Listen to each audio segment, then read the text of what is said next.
Tumaas ang mga kaso ng hand, foot, and mouth disease ngayong taon. Kaya naman, may paalala ang mga eksperto sa publiko. Alamin yan sa agenda report ni Pierre Pastor.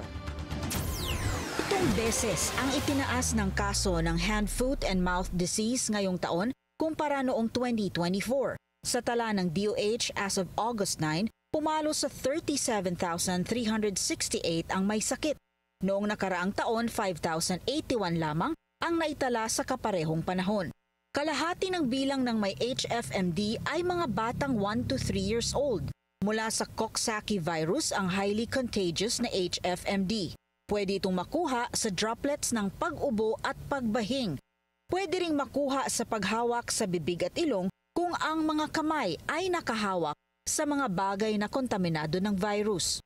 Kung yung bata na meron ng hand-foot mouth disease, may hinawakan na laruan at hinawakan ng palawang kaklase niya, pwede pa rin silang mahawa. Kaya frequent hand washing ang payo ng mga eksperto sa mga magulang at guro para maiwasan ang pagkalat ng sakit sa mga bata. Para kung walang soap and water, pwede pa rin mag-alcohol wrap. This will definitely prevent yung spread. Mga sintomas ng HFMD ay lagnat, mga singaw sa bibig at rashes o mga butling-butling na magsisimula sa mga palad at talampakan.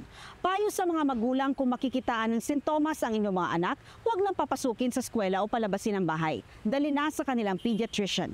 Para sa agenda, Pierre Pastor, Billionaire News Channel. Manatiling nakatutok sa Billionaire News Channel. Sumubaybay sa aming social media accounts at mag-subscribe sa aming YouTube channel para sa mga bago at eksklusibong balita.